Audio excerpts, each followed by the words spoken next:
This is a good one. We got a 20-year-old Ford Focus Z-Tech, so dual overhead can, timing belt motor. Customer's complaint was stalling. Now the customer is retired and they don't drive it very often. Now they had checked the transmission at the transmission shop and that was looking okay. There was no indication of any torque converter issue. They haven't had any check engine lights. Now, I noticed that the idle air control motor had been replaced. I was told that had been replaced. There had been some carbon cleaning. But in this video, like any video I make, I'm here to try and educate. And I learn things every day. I don't know everything, but hopefully this video helps someone else out. That being said, let's look at the data here in a sec. I'm going to start with this video that basically was an initial recording that I got verifying the complaint. So let's check it out.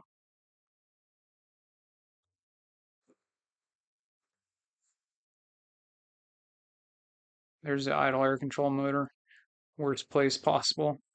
Here's the percentage of idle air Got control, a pretty clean 22 to 2002 Ford 45% idle Focus. is where Ford wants to see it. Put it in gear And and you'll it see that it was stalls too almost high. every time.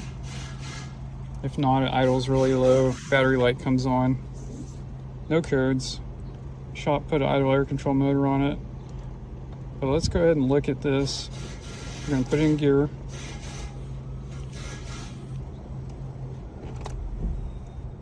And it stalled out.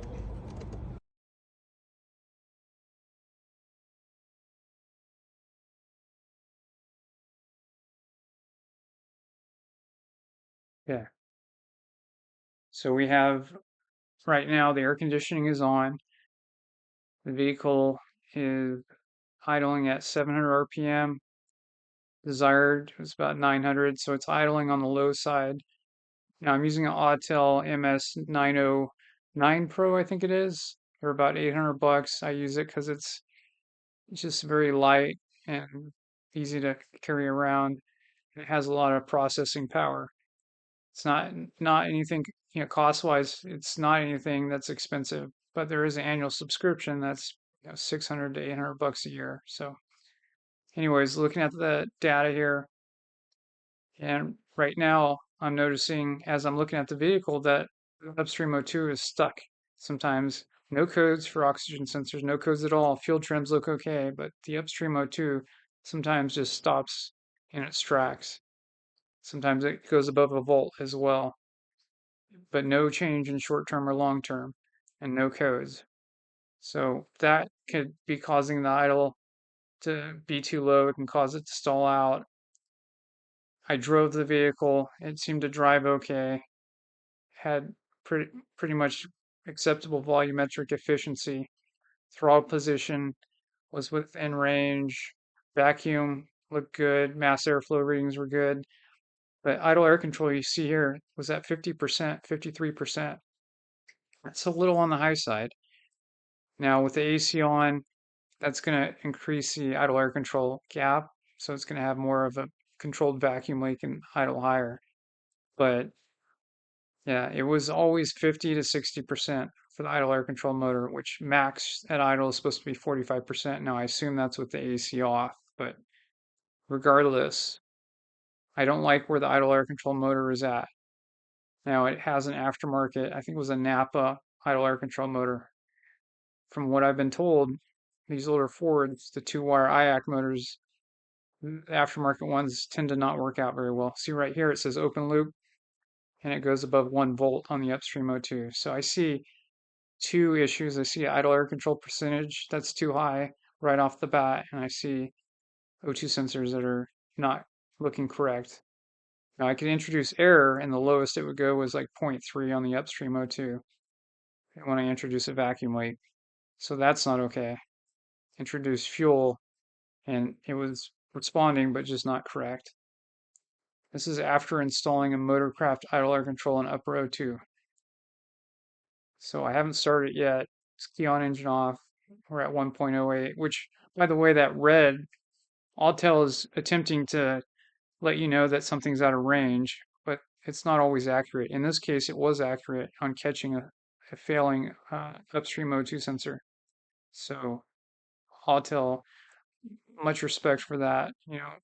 That's something that'd be really nice if all the cars showed up red in the data because there were no codes. All right, so starting it up with the new parts on there, we're looking good. It's no longer stalling. Idle air control is high right now, but again, we just started it. So we're at 1100 RPM. It's trying to warm up right now. So in a minute here, you'll see what the data looks like. And the oxygen sensor data, you see it right now. It's switching, looking good. I don't know why at the bottom it's just going 0 to 1. It's probably a scan tool issue, unfortunately, but regardless, I'm worried about the upstream. Okay, we're starting to drop in RPM. Barometric pressure is at sea level. It's reading correctly. Okay, 700 RPM. We're going to go down. Engine load's at 20%. It's running good.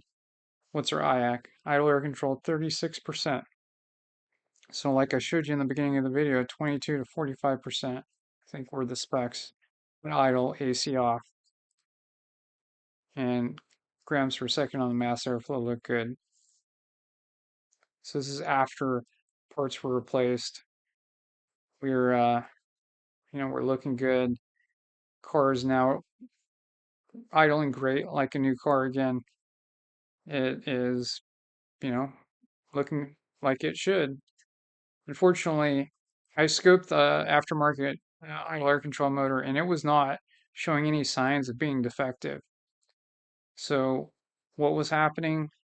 I don't know if the pintle, isn't the right shape or the right dimensions. I don't know if the amount of air getting through wasn't correct, but it would control idle air control, and I can control it with the scan tool. But once I went below 50%, it would stall out. Now, my understanding is anything under 20% is idle air control pintle closed. So I guess, in the end, I guess use motorcraft parts when you can, but that's a really hard call and a sticky situation to be in. And it's very difficult sometimes to prove that the parts you installed are bad.